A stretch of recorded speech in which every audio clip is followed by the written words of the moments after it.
Today, we're talking management. I'm Danielle Marie, founder of Alley-Oop. There's a few goals that we have as a manager. One is obviously our job is to make the business successful. The second thing is creating a positive work environment for employees. We want to have a place that people want to be every day. And three, just really helping those employees succeed and whatever that means to them. That could be promotion, it could be making more money, having more education opportunities, just general growth. It could be stability. It could be they know exactly what to expect every day. So many different reasons that people are motivated. Lots of typically intrinsic reasons that people are motivated, but um, you know, providing an opportunity for people to come into a workplace that succeeds and is positive and a place that they want to be is really our big goal as a manager.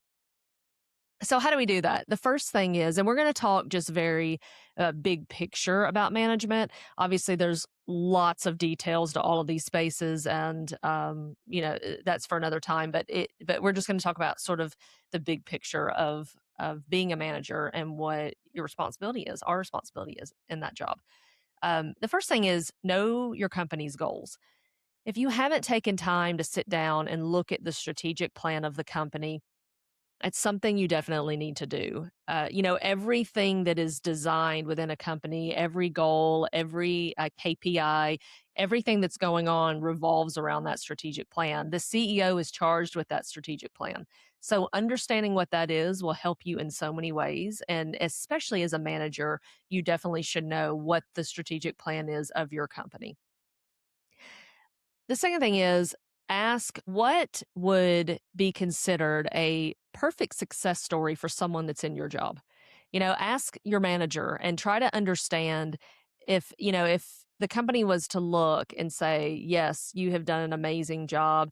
I want to be careful not to be too much about, "Oh, the company this and the company that," because this also is just about you and about you succeeding and being good at what you do, and that also gives you other opportunity, not even necessarily in that company. So being successful in the job is important, not just for the company to succeed, but also for you to succeed and whatever that means to you.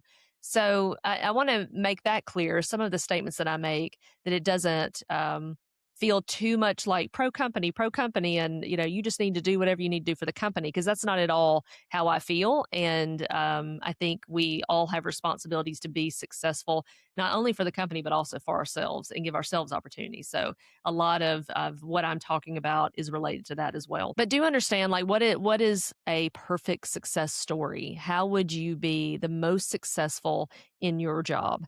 And are those specific goals? You do know this in some sense because you have KPIs in the company, and your goals, whether it's quarterly or annually, however it's broken up in your company. In fact, if you really should have goals that are even maybe potentially weekly or monthly, especially if you're in sales, and you probably do. But your KPIs are there for a reason. If you pay attention, your KPIs are all connected to that strategic plan in the long run. So, but really understanding, what does success look like in my job, and how can I, what do I need to do to reach that success? Also, get to know your managers so you can manage up well. I have another episode about managing up. And, if you manage up really well, that also helps you to succeed and meet these goals, and, really do as much as you can with the job that you have. So that's sort of like the bigger picture. Where is the ship sailing to sort of approach to understanding your job? That's the bigger picture as a manager, of setting the groundwork of what you would, need to be thinking about to be really good at your job. Because when you understand your goals, then you can support your people's goals and for them to be successful. So how do we do that? So the first thing is spend time with them. Understand who is working for you. I see so many managers that sit in an office and they never come out, or they don't really take effort, whether it's on one-on-ones weekly, or just going out to the floor, like if you're in person and seeing how people are doing. I mean, there's some simple things that can be done. Just walk around and listen, hear what people are saying, talk to them, ask how their day is, get to know your people. You need to know your people, because if you don't know your people, you can't motivate them properly, and you don't know what their goals and aspirations are, and you can't support them properly. So the first thing is, you must get out and you must get to know your people. The second thing is encourage teamwork. Really strong teams are so critical to being successful, and understanding who's good at what and who wants to do what, and putting people in the places that they are good. That does not mean don't stretch them and give them opportunities to get better in maybe areas that they struggle a little bit more, but make sure that you're giving people time to really work in what they're good at, because that makes them feel good. It makes them motivated. It makes them enjoy coming to work. And think about your team as an entire unit. There may be some people that are incredibly extroverted that maybe are better at customer service or, doing more of the people facing work. And then there's other people that maybe they're more introverted. Maybe they like data analytics and they're better at doing that type of work. And it is all equally important. So placing people in the right places and helping them to be successful in what they're good at is important, because that not only does that make them happy, but it creates a team that's really fully functioning at its highest level. When one person wins, we all win. Competition is healthy. Healthy competition can be very healthy. We like the story of, especially the underdog that comes out of nowhere and wins, and then there's people that do win all the time that are really good at what they do, and but we have to celebrate all the little wins. And when one person wins, we all win. And if it is internal competition, that doesn't mean down the people that lost. I think that's a mistake. In We see this a lot in sales, that if you're at the bottom, you're constantly almost shamed every week, and that I don't think that's healthy environment for a team.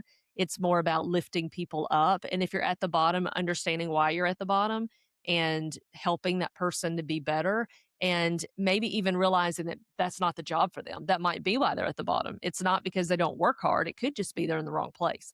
So, looking at the team as a whole, that everybody matters and everybody is important and everybody needs to win is critical to having a healthy environment where you can really succeed. I also think it's important to really protect your people in a way.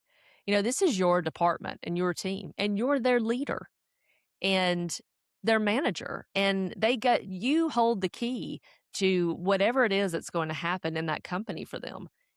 So if you're not supporting them and getting to know them, where are they supposed to go? That you are important in their career.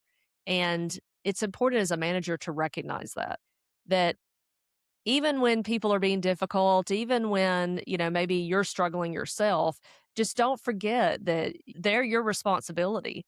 And that means everything. That means their success is your responsibility. If they fail, that's your responsibility. And by the way, failure does not mean a bad thing. You want to create a psychologically safe space where people can fail, because then they'll try and do things. But you are accountable and responsible for everything that's happening in that department and the success of those people and the happiness of those people. Take that very seriously, and that is part of your own success. Do people that come into this division or this team, do they like working for me? And if they don't like working for me, why? And again, not everybody's going to like working for you. Not everybody's liked working for me, I'm sure. I know. I actually know. but that is the way it is. Not everybody's going to like everybody, and that's okay. As long as you are being fair and being having clear expectations and getting behind people and helping them to be as good as they can be, as long as you are doing your job. I am the queen of doing this. I am very good at putting myself out of a job. And I've never been afraid of that. I feel like if you are extremely good at what you do as a manager, you should be pretty much putting yourself out of a job. You want to get a team to a place where they feel very empowered and capable of running themselves. That doesn't mean that you're not important, doesn't mean that your leadership doesn't need to be there. And certainly it helps and maintains and keeps things steady. But you want to get to a place where people feel so empowered and are in the right spots and so good at what they do that you really are a team in a different kind of way. And they don't look at you like, oh, we need you. They see you as someone who helps them and guides them and is there when they need you, but they don't really feel like you're necessary. And That's at the end of the day, great management isn't about you, it's about them. Your job is to show up, know your people, understand where the company is going, and make sure those two things connect. When your team wins and grows, you win and grow. And when they no longer need you to hold their hand, that's not a loss. That's the whole point. Start simple, have the conversations, be present, create a space where people feel safe enough to try, protect your people, champion their wins, and own their losses aside them. If you do this well, you won't just build a great team, you'll build people who go on to do great things long after they've left your circle. And that's a legacy worth leading for.